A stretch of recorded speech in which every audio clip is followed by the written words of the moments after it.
സ്വതന്ത്രലോകത്തിൻ്റെ ഈ 10ാം വാർഷികം അവസാനിപ്പിച്ചുകൊണ്ട് എനിക്ക് ഈ കഴിഞ്ഞ 10 വർഷത്തെ നമ്മുടെ പ്രവർത്തനങ്ങളും അതിനനുബന്ധമായി കേരളത്തിലുടനീളം നടന്നിട്ടുള്ള പ്രവർത്തനങ്ങളെയും അതോടൊപ്പം തന്നെ സാമൂഹ്യ മാധ്യമങ്ങളുടെ അതിപ്രസരം വന്നു ചേർന്ന ഈ ഒരു കാലഘട്ടത്തിൽ ലോകമെമ്പാടും നമ്മളൊക്കെ പ്രതിനിധാനം ചെയ്യുന്ന ആശയങ്ങൾക്കുണ്ടായിട്ടുള്ള ഒരു മുന്നേറ്റവും അതിനെല്ലാം വിലയിരുത്തുമ്പോൾ നമ്മൾ ചെയ്ത പ്രവർത്തനങ്ങൾക്ക് നമ്മൾ പ്രതീക്ഷിച്ചതിനേക്കാൾ വലിയ ഫലം ഇവിടെയും പുറത്ത് ലോകത്തും എല്ലായിടത്തും വന്നുകൊണ്ടിരിക്കുന്ന ഒരു കാലഘട്ടത്തിലാണ് നമ്മൾ ജീവിക്കുന്നത്. ഇവിടെ ഇറാനിലെ അനുഭവങ്ങൾ സഫിയയും ലിയാഖത്ത് അലിയും ഒക്കെ സൂചിപ്പിക്കുകയുണ്ടായി. ഇറാനിൽ നിന്ന് നടക്കുന്ന സംഭവവികാസങ്ങളെ വിശദമായി ഇവിടെ ചർച്ച ചെയ്യേണ്ടായി. ഇറാനിൽ മാത്രമല്ല, ഇസ്ലാമിൻ്റെ ലോകത്തെല്ലായിടത്തും, സൗദി അറേബ്യ ഉൾപ്പെടെയുള്ള ഇസ്ലാമിക ലോകത്തെല്ലായിടത്തും മതം അതിഭീകരമായ പ്രതിസന്ധിയെ നേരിടുന്നു എന്ന കാഴ്ചയാണ് നമ്മൾ ഈ ഒരു കാലഘട്ടത്തിൽ കാണാൻ കഴിയുന്നത്. ഇതിന് കാരണം ഇത്രയും കാലം, നൂറ്റാണ്ടുകളോളം ഈ മതങ്ങളെല്ലാം, പ്രത്യേകിച്ച് ഇസ്ലാമിനെ പോലുള്ള ഫാസിസ്റ്റ് രീതിയിൽ സംവിധാനം ചെയ്യപ്പെട്ട മതങ്ങൾ നിലനിന്ന് പോന്നിട്ടുള്ളത് ഇരുമ്പ് മറകൾ സൃഷ്ടിച്ചുകൊണ്ടാണ്. എന്നാൽ ആ ഇരുമ്പ് മറകളെ ഭേദിക്കാൻ കഴിയുന്ന വിധത്തിൽ, ഇരുമ്പ് മറകളെ തീർത്തും അപ്രസക്തമാക്കുന്ന വിധത്തിൽ സാമൂഹ്യ മാധ്യമങ്ങളുടെ വരവോടുകൂടി അറിവിൻ്റെ വെളിച്ചം എല്ലാ ഇരുട്ടറകളിലേക്കും കടന്നു ചെന്നു. എല്ലാവരുടെയും വിരൽ തുമ്പിൽ ലോകത്തുള്ള സകലമാന അറിവുകളും വന്നു ചേർന്ന ഒരു കാലഘട്ടത്തിൽ മതം നിസ്സഹായമായി നോക്കി നിൽക്കേണ്ട ഒരവസ്ഥ വന്നു. അതിൻ്റെ ഫലമായിട്ട് ഇന്ന് സൗദി അറേബ്യ ഉൾപ്പെടെയുള്ള ഇസ്ലാമിൻ്റെ ഇരുമ്പ് മതിലുകൾ തീർത്തിട്ടുള്ള എല്ലാ മതരാജ്യങ്ങളിലും നടന്നുകൊണ്ടിരിക്കുന്നത് ഇറാനിൽ നടക്കുന്നത് പോലുള്ള പ്രക്ഷോഭങ്ങളും സമരങ്ങളും, അതല്ലെങ്കിൽ സമൂഹത്തിൻ്റെ പൾസ് മനസ്സിലാക്കിക്കൊണ്ട് അവിടങ്ങളിലെ ഭരണാധികാരികൾ തന്നെ വലിയ മാറ്റങ്ങൾക്ക് അവരവരുടെ രാജ്യങ്ങളിൽ വിധേയമാക്കിക്കൊണ്ടിരിക്കുകയും ചെയ്യുന്ന കാര്യമാണ് ഇന്ന് ലോകത്ത് കണ്ടുകൊണ്ടിരിക്കുന്നത്. സൗദി അറേബ്യയിൽ നമ്മളൊക്കെ ഒട്ടും പ്രതീക്ഷിച്ചിട്ടില്ലാത്ത തരത്തിലുള്ള വളരെ പുരോഗമനപരമായിട്ടുള്ള നിയമങ്ങളുമായിട്ടുള്ള പരിഷ്കരണങ്ങളാണ് പുതിയ തലമുറയിൽപ്പെട്ട ഭരണാധികാരികൾ ഇപ്പോൾ നടത്തിക്കൊണ്ടിരിക്കുന്നത്. ഇത്തരത്തിൽ ലോകമെമ്പാടും വലിയ മാറ്റങ്ങൾ ഈ ഒരു കഴിഞ്ഞ 10 വർഷത്തിൻ്റെ ഉള്ളിൽ സംഭവിച്ചുകൊണ്ടിരിക്കുന്നു. അതിൻ്റെ ഫലമായിട്ട് നമ്മുടെ കേരളത്തിലും മതരംഗത്ത് വലിയ മാറ്റങ്ങൾ സംഭവിച്ചുകൊണ്ടിരിക്കുകയാണ്. ആ മാറ്റങ്ങളിൽ ഞാൻ കാണുന്ന 2 പ്രധാന കാര്യം, ഒന്ന്, ഇസ്ലാമിക ലോകത്ത് ഞാനൊക്കെ ഈ ഒരു രംഗത്തേക്ക് കടന്നു വരുന്ന ആ ഒരു കാലഘട്ടത്തിൽ നിലനിന്നിരുന്ന ഏറ്റവും പ്രധാനപ്പെട്ട ഒരു പൊതുബോധം എന്ന് പറയുന്നത്, ഇസ്ലാമിക ലോകത്തല്ല, ഇസ്ലാമിനെക്കുറിച്ച് നമ്മുടെ മതേതര പൊതുസമൂഹത്തിൽ പോലും നിലനിന്നിരുന്ന ഒരു പൊതുബോധം എന്ന് പറയുന്നത് ഇസ്ലാം വിമർശനങ്ങൾക്കെല്ലാം അതീതമാണ്. ഇസ്ലാമിൽ വിമർശിക്കപ്പെടേണ്ടതായ യാതൊന്നും ഇല്ല. അതുകൊണ്ട് തന്നെ ഇസ്ലാമിനെക്കുറിച്ച് യുക്തിവാദികൾ പോലും കാര്യമായി ഒന്നും സ്പർശിക്കേണ്ടതില്ല എന്നതായിരുന്നു ആ ഒരു കാലഘട്ടത്തിലുള്ള സമൂഹത്തിൻ്റെ മൊത്തത്തിലും മുസ്ലിം സമൂഹത്തിൽ പൊതുവേയും ഒക്കെ ഉണ്ടായിരുന്ന ഒരു പൊതുബോധം. ആ പൊതുബോധം ഇന്ന് തീർത്തും തലകീഴായി അട്ടിമറിക്കപ്പെട്ടു. പകരം മറ്റേതൊരു മതത്തിലുള്ളതിനേക്കാൾ കൂടുതൽ കാലഹരണപ്പെട്ട കാര്യങ്ങളും വിമർശിക്കപ്പെടേണ്ട കാര്യങ്ങളും ഇസ്ലാമിലാണ് ഉള്ളത് എന്ന് വിശ്വാസികളായ മുസ്ലിങ്ങൾ പോലും തിരിച്ചറിഞ്ഞ ഒരു കാലമാണ് നമ്മുടെ മുമ്പിൽ. ഇതാണ് ഒരു പൊതുബോധം എന്ന് പറഞ്ഞത്. രണ്ടാമത്തെ ഒരു പൊതുബോധം എന്ന് പറയുന്നത്, ഇസ്ലാമിനെ ആരെങ്കിലും വിമർശിക്കുകയോ അല്ലെങ്കിൽ ഏതെങ്കിലും തരത്തിൽ അതിൻ്റെ കുറ്റങ്ങളും ന്യൂനതകളും പരാമർശിക്കുകയോ ചെയ്താൽ അതിനോട് മുസ്ലിം സമൂഹം മൊത്തത്തിൽ പ്രതികരിച്ചിരുന്ന ഒരു രീതിയുണ്ട്. അങ്ങനെ വിമർശിക്കുന്ന ആളുകളെ നേരിട്ട് കൈകാര്യം ചെയ്യുക എന്നതായിരുന്നു ആ രീതി. വിമർശനങ്ങളോട് അതിഭീകരമായ അസഹിഷ്ണുത പുലർത്തുകയും വിമർശിക്കപ്പെടുന്ന ആശയങ്ങൾക്ക് പകരം വിമർശിക്കുന്ന വ്യക്തികളെ കൈകാര്യം ചെയ്യുകയും അത് വെർബലായിട്ടോ കായികമായിട്ടോ സാമൂഹ്യമായ ഒറ്റപ്പെടുത്തലിലൂടെയോ ഒക്കെ കൈകാര്യം ചെയ്യുകയും ചെയ്യുന്ന ഒരു രീതിയാണ് മതസംരക്ഷകരുടെ ലോകം ഇതുവരെ സ്വീകരിച്ചിരുന്നതെങ്കിൽ ഇന്ന് നമ്മുടെ മുമ്പിൽ മതം വളരെ പഞ്ചപുച്ഛമടക്കി പത്തി താഴ്ത്തി ദയനീയമായൊരവസ്ഥയിൽ സോഷ്യൽ മീഡിയ ഭാഷയിൽ പറഞ്ഞാൽ എയറിൽ നിൽക്കുന്ന കാഴ്ചയാണ് നമ്മൾ കാണുന്നത്. എയറിൽ നിൽക്കുക എന്നിടത്തുനിന്നും പോയിട്ട് എയറില്ലാത്ത ബഹിരാകാശത്ത് നിൽക്കുക എന്ന അവസ്ഥയിലാണ് ഇന്ന് കേരളത്തിലെ ഇസ്ലാമിൻ്റെയൊക്കെ അവസ്ഥ. സാമൂഹ്യ മാധ്യമങ്ങളിൽ ഏറ്റവും കൂടുതൽ വിമർശിക്കപ്പെടുന്ന, ഏറ്റവും കൂടുതൽ പരിഹസിക്കപ്പെടുന്ന ഒരു പ്രത്യയശാസ്ത്രമായിട്ട് ഇസ്ലാം ഈ കാലഘട്ടത്തിൽ മാറിയിട്ടുണ്ട്. അതിൻ്റെ ഫലമായിട്ട് മുസ്ലിം സമൂഹത്തിലെ വിദ്യാസമ്പന്നരായ ചെറുപ്പക്കാർക്കിടയിൽ എം അക്ബറിൻ്റെയൊക്കെ ഭാഷയിൽ പറഞ്ഞാൽ മതത്തെക്കുറിച്ച് അപകർഷതാബോധം തോന്നിത്തുടങ്ങിയിരിക്കുന്നു. മതത്തെക്കുറിച്ച് നമ്മുടെ ചെറുപ്പക്കാർക്ക് അപകർഷതാബോധം തോന്നുന്നു എന്ന് പറയുന്നത് നമ്മൾ യുക്തിവാദികളല്ല, മതരംഗത്ത് ഇത്രയും കാലം മുടിചൂടാമന്നന്മാരായി വിലസിയിരുന്ന മതക്കച്ചവടക്കാരാണ് പറയുന്നത്. അപകർഷതാബോധം തോന്നി തുടങ്ങിയിരിക്കുന്നു. അതുകൊണ്ട് ഇനി നമുക്ക് പഴയ രീതിശാസ്ത്രം വെച്ചുകൊണ്ട് വിമർശകരെ നേരിടാൻ കഴിയില്ല. ഇനി നമ്മൾ കുറച്ച് ജനാധിപത്യത്തിൻ്റെ വഴിയൊക്കെ സ്വീകരിക്കാം. നമുക്ക് സംവാദങ്ങളാവാം. ഇതാണ് പുതിയ ട്രെൻഡ്. 2 വർഷം മുമ്പ് ഇപ്പോൾ ബഷീർ മാഷ് ഇവിടെ സൂചിപ്പിച്ച സംവാദം നടക്കുമ്പോൾ നിങ്ങളെല്ലാവരും ആ സംവാദം കണ്ടവരായിരിക്കും. ആ സംവാദത്തിൽ എൻ്റെ സഹസംവാദകനായി വന്ന അദ്ദേഹം അവിടെ ഉപയോഗിച്ച ഭാഷയും ശൈലിയും അദ്ദേഹത്തിൻ്റെ ശരീരഭാഷയും ഒക്കെ നിങ്ങൾക്ക് ഓർമ്മയുണ്ടാവും. പക്ഷെ അത് കഴിഞ്ഞ് 2 വർഷം കഴിഞ്ഞപ്പോഴേക്കും അവിടെ നിന്നും അവർ വളരെയധികം മുന്നോട്ട് പോയി എന്നതിൻ്റെ തെളിവാണ് കഴിഞ്ഞ ഞായറാഴ്ച തിരൂരിൽ നടന്ന മറ്റൊരു സംവാദം. ആ സംവാദത്തിൽ വളരെ ജനാധിപത്യപരമായിട്ട്, വളരെ വിനയാന്വിതനായിട്ട് മതത്തിൻ്റെ ഭാഗത്തു നിന്ന് വന്ന മതപണ്ഡിതൻ യുക്തിവാദികളുമായിട്ട് സംവാദത്തിൽ ഏർപ്പെടുന്നതാണ് നമ്മൾ കണ്ടത്. മാത്രമല്ല, ഇത്തരത്തിലുള്ള സംവാദങ്ങൾ ഇനിയും തുടരേണ്ടതുണ്ട് എന്ന നിലപാടും പരസ്യമായിട്ട് അവർ സ്വീകരിക്കുന്നു. ഇതൊക്കെ ചെറിയ മാറ്റമല്ല. വളരെ കുറഞ്ഞ കാലഘട്ടം കൊണ്ട് വലിയ മാറ്റത്തിലേക്ക് മതരംഗത്ത് മാറ്റങ്ങൾ സംഭവിക്കുന്നു എന്നതിൻ്റെ ദൃഷ്ടാന്തമായിട്ടാണ് ഞാനിതിനെ കാണുന്നത്. ഇനി സംവാദത്തിന് വന്ന ആളുകൾ, അല്ലെങ്കിൽ സംവാദത്തിന് നമ്മളുമായിട്ട് തയ്യാറാണ് എന്ന് ഇപ്പോൾ സമ്മതിക്കുന്ന ആളുകൾ, അവർ മതത്തെ സംരക്ഷിക്കാൻ കണ്ടിട്ടുള്ള രീതിശാസ്ത്രം എന്തൊക്കെയാണ്? അവിടെയാണ് ഏറ്റവും വലിയ കോമഡി. ഇന്ന് ഇസ്ലാമിൻ്റെ പണ്ഡിതന്മാർക്ക്, ആ പണ്ഡിതന്മാർ അവരുടെ ദർസുകളിൽ അല്ലെങ്കിൽ അവരുടെ സർവകലാശാലകളിൽ പഠിച്ചിറങ്ങിയ കിതാബുകളെക്കുറിച്ചോ ആ കിതാബുകളിലുള്ള ആശയങ്ങളെക്കുറിച്ചോ ഒരക്ഷരം ഉരിയാടാൻ ഇല്ല എന്നതാണ് പ്രശ്നം. പിന്നെ എന്താ അവർ പറയുന്നത്?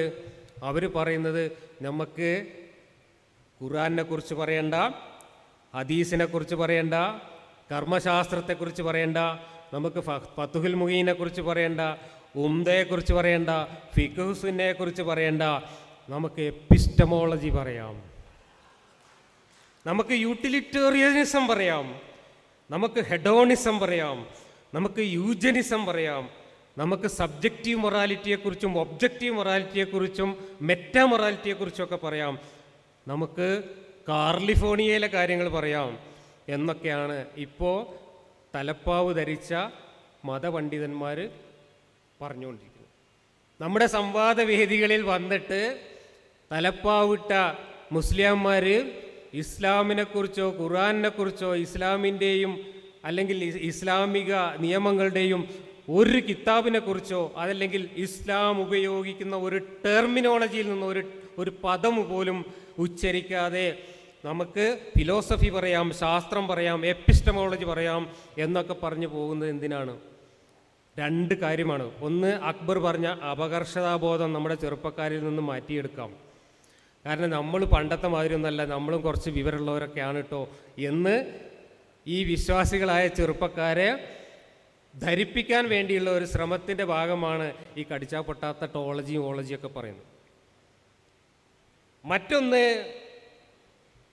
ഇങ്ങനെയൊക്കെ പറഞ്ഞുകൊണ്ട് വിഷയത്തിൽ നിന്നും വഴുതി മാറിക്കൊണ്ട് തെന്നി മാറിക്കൊണ്ട് ലോജിക്കൽ ഫാലസികളുടെ അഥവാ ന്യായവൈകല്യങ്ങളുടെ ഒരു സൂപ്പർ മാർക്കറ്റ് തന്നെ തുറന്നുകൊണ്ടല്ലാതെ ഇനി സ്വതന്ത്ര ചിന്തകരുമായിട്ടോ മതവിമർശകരുമായിട്ടോ ഒന്നും നമുക്ക് സംവാദങ്ങൾ നടത്താനോ അവരെ നേരിടാനോ നമുക്കിനി കഴിയില്ല എന്ന തിരിച്ചറിവിൽ നിന്നാണ് അവരിങ്ങനെ വിഷയം മാറ്റിപ്പോവാനൊക്കെ തയ്യാറാവുന്നത്. നമ്മൾക്കിവിടെ സന്തോഷമുണ്ട്, അഭിമാനമുണ്ട്. ഇവരുമായിട്ടൊക്കെ ഇതുപോലെ ജനാധിപത്യപരമായ രീതിയിൽ ഈ ആശയങ്ങളെക്കുറിച്ച് പരസ്പരം വെറുപ്പില്ലാതെ സ്നേഹത്തോടു കൂടി തന്നെ സംവദിക്കാൻ കഴിയുന്ന ഒരു അന്തരീക്ഷം ഇവിടെ നിലവിൽ വന്നു എന്ന് പറഞ്ഞാൽ നമുക്കൊന്നും ഇനി അധികം പണിയെടുക്കേണ്ട കാര്യമില്ല എന്നത്. കാര്യങ്ങളെല്ലാം ഈ സമൂഹം മൊത്തത്തിൽ ഏറ്റെടുത്ത് കഴിഞ്ഞു. ഇവരുടെ കൈകളിൽ നിന്ന് കാര്യങ്ങൾ പിടിവിട്ടു പോയി എന്ന് തന്നെയാണ് അതിൻ്റെ അർത്ഥം.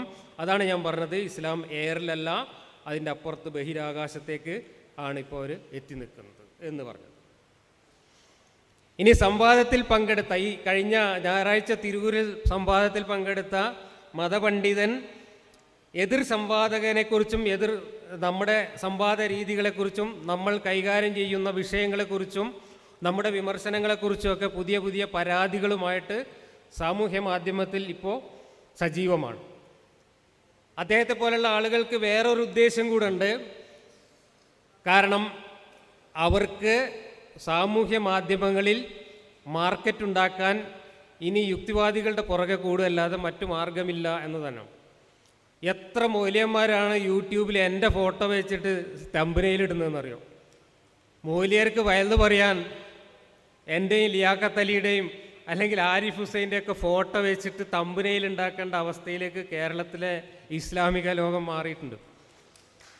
കാരണം യുക്തിവാദവും യുക്തിവാദികളുടെ ഫോട്ടോയും കണ്ടാൽ മാത്രമേ വയല് കേൾക്കാൻ ആൾ കൂടുള്ളൂ എന്നുള്ള അവസ്ഥയാണ് വന്നിട്ടുള്ളത്. നിങ്ങൾക്ക് അത് അനലൈസ് ചെയ്യാം, യൂട്യൂബിലൊക്കെ നോക്കൂ നിങ്ങൾ. അത്തരം തമ്പനയിലുള്ള മുസ്ലിയാക്കന്മാരുടെ പ്രഭാഷണങ്ങൾക്ക് കീഴെ, വീഡിയോകൾക്ക് കീഴെ ആളുകൾ, അതിൻ്റെ വ്യൂവേഴ്സായി വന്നിട്ടുള്ള ആളുകളുടെ എണ്ണം നോക്കൂ. മറ്റു ഫിഖും മറ്റ് കർമ്മശാസ്ത്രവും മറ്റു മതവിഷയങ്ങളും സംസാരിക്കുന്നവരുടെ വീഡിയോകൾക്ക് താഴെയുള്ള വ്യൂവും പോയിട്ട് താരതമ്യം ചെയ്ത് നോക്കൂ.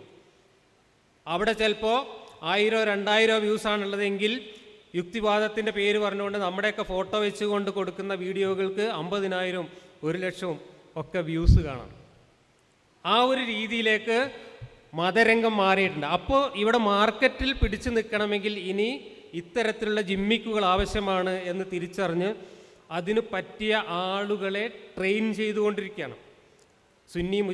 സുന്നി മുജാഹിദും ജമാഅത്തും ഒക്കെ അത്തരം ആളുകളെ ട്രെയിൻ ചെയ്തുകൊണ്ടിരിക്കുകയാണ്. കുറച്ച് ഫിലോസഫിയൊക്കെ പഠിച്ച് കുറച്ച് വിദ്യാഭ്യാസമൊക്കെ ഉള്ള, ഭൗതിക വിദ്യാഭ്യാസമൊക്കെ ഉള്ള ആളുകളെ, ചെറുപ്പക്കാരെ ഇതിനു വേണ്ടി പ്രത്യേകം പരിശീലനം കൊടുത്ത് യുക്തിവാദത്തെ നേരിടാൻ വേണ്ടിയിട്ട് ഫീൽഡിൽ ഇറക്കാനുള്ള ശ്രമമാണ് നടത്തുന്നത്. അത്തരം പ്രവർത്തനങ്ങൾക്ക് നേതൃത്വം കൊടുക്കുന്ന ആളുകൾ അവരുടെ ആളുകളെ പ്രാക്ടിക്കലായിട്ട് പരിശീലിപ്പിക്കുന്നതിൻ്റെ ഭാഗമായിട്ടാണ് നമ്മളുമായിട്ട് സംവാദത്തിന് വരുന്നത്. അവിടെയാണ് ഇപ്പോൾ കേരളത്തിലെ മതം എത്തി നിൽക്കുന്നത്. ഇനി ഇവരുടെ ചില പരാതികളുണ്ട്. ആ പരാതികളാണ് അതിനേക്കാളും വലിയ കോമഡി. ഒരു പരാതി, യുക്തിവാദികൾ, ഈ മതം വിമർശിക്കുന്ന ആളുകൾ പറഞ്ഞത് തന്നെ പിന്നെയും പിന്നെയും പറയുകയാണ്, ആവർത്തിക്കുകയാണ്. ഇതാണ് ഒരു പരാതി. എന്തായാലും കോമഡി ആരാ പറയുന്നത്? 10 കൊല്ലമായിട്ട് നമ്മൾ ഇതേ കാര്യങ്ങൾ ആവർത്തിക്കുന്നു എന്ന് പരാതി പറയുന്നത്. 1400 കൊല്ലമായിട്ട് ഒരേ ശീലുകൾ അവൻ്റെ ട്യൂണും ടോണും മാറ്റാതെ നീട്ടിപ്പാടി ആവർത്തിക്കുന്നവരാണ്. 1400 കൊല്ലമായി ഒരേ പാട്ടും പെയ്ത്തും ഈ ഒരേ ഈണത്തിൽ ആവർത്തിക്കുന്ന ആളുകളാണ് 10 കൊല്ലമായിട്ട് യുക്തിവാദികൾ ഒരേ കാര്യം ആവർത്തിക്കുന്നു എന്ന് പരാതി പറയുന്നു. അവരുടെ ആവർത്തനം മതിയൊക്കെ നമുക്കും ആവർത്തനം നിർത്താം. മതം പ്രചരിപ്പിക്കുന്ന ആളുകൾ എന്തൊക്കെയാണോ പറഞ്ഞുകൊണ്ടിരിക്കുന്നത് അതിലെന്തെങ്കിലും മാറ്റം വരുത്തിയാൽ നമുക്കും നമ്മുടെ പറയുന്നത് മാറ്റം വരുത്താം. നമ്മൾ എന്തിനാണ് ആവർത്തിക്കുന്നത്? നമ്മൾ ആവർത്തിക്കുന്നത് ഒരേ ആളുകളെ കേൾപ്പിക്കാനല്ല. 10 വർഷം മുമ്പ് ഇവിടെ സ്വതന്ത്രലോകം സെമിനാർ നടന്നപ്പോൾ അന്ന് ഇവിടെ വന്ന ഓഡിയൻസ് അല്ല ഇന്ന് എൻ്റെ മുമ്പിലിരിക്കുന്ന ഓഡിയൻസ്. അതിൽ വളരെ കുറച്ച് പേരേ ഇവിടെ ഉള്ളൂ.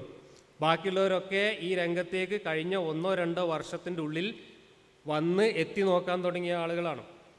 അപ്പോൾ ആ ആളുകളെ സംബന്ധിച്ചിടത്തോളം നമ്മൾ 10 വർഷം മുമ്പ് പറഞ്ഞ കാര്യം ആവർത്തിക്കുകയാണെങ്കിൽ അവരെ സംബന്ധിച്ചിടത്തോളം അത് പുതിയ കാര്യമാണ്. അങ്ങനെയാണ്. ഇപ്പോൾ ഞാനൊക്കെ സ്കൂളിൽ പഠിപ്പിച്ചിരുന്ന കാലത്ത് ആദ്യത്തെ ഒരു 10-20 കൊല്ലം ഒരേ പുസ്തകം പഠിപ്പിച്ചിരുന്നത്. പാഠ്യപദ്ധതി ഇങ്ങനെ മാറാതെ കിടക്കുന്നത് കൊണ്ട് ഒരേ പദ്യം, ഒരേ പാട്ട്, ഒരേ കഥ പറഞ്ഞും പഠിപ്പിച്ചും നമുക്ക് മടുത്തു. പക്ഷെ നമ്മുടെ മുമ്പിൽ വരുന്ന കുട്ടികൾക്ക് ഓരോ തലമുറ, ഓരോ ക്ലാസ്സിലും വരുന്ന കുട്ടികൾ ഓരോ വർഷം പുതിയ കുട്ടികളാണ്. അവർക്ക് മടുപ്പില്ല, അവർക്ക് പുതിയ കാര്യങ്ങളാണ്. അതേപോലെ ഒരു ജീപ്പിൽ അനൗൺസ്മെൻറ്റ് പോവുകയാണ്. രാവിലെ മുതൽ വൈകുന്നേരം വരെ ജീപ്പിൽ അനൗൺസ്മെൻറ്റ് പോകുമ്പോൾ അനൗൺസ്മെൻറ്റ് കേട്ട് ജീപ്പിൻ്റെ ഉള്ളിൽ ഇരിക്കുന്ന ആൾക്കും ഡ്രൈവർക്കും അനൗൺസ്മെൻറ്റ് നടത്തുന്ന ആൾക്കും ശരിക്കും ആവർത്തനം കൊണ്ട് ബോറടിക്കും. കാരണം ഒന്നോ രണ്ടോ വാചകമാണ് നേരം വെളുത്ത് വൈകുന്നേരം ആവുമ്പോൾ ആവർത്തിച്ചുകൊണ്ടിരിക്കുന്നത്. പക്ഷേ അനൗൺസ്മെൻറ്റ് പോകുന്ന വണ്ടി ഓടിക്കൊണ്ടിരിക്കുന്ന വണ്ടിയിൽ നിന്നായതുകൊണ്ട് കേൾക്കുന്ന ആളുകൾ മാറി മാറി മാറി മാറി വരികയാണ്. അപ്പോൾ ആവർത്തനം അവിടെ അനാവശ്യമാകുന്നില്ല, ആവശ്യമായി മാറുകയാണ് ചെയ്യുന്നത്. അതേപോലെ തന്നെയാണ് നമ്മുടെ മുമ്പിലേക്ക് പുതിയ ആളുകൾ, പുതിയ തലമുറയിൽപ്പെട്ട ആളുകൾ വന്നുകൊണ്ടിരിക്കുമ്പോൾ അതിൽ ചില ആളുകൾക്ക് ഇതിനെക്കുറിച്ചൊക്കെയുള്ള പ്രാഥമിക ധാരണ പോലും ഇല്ലാത്തവരാണ്.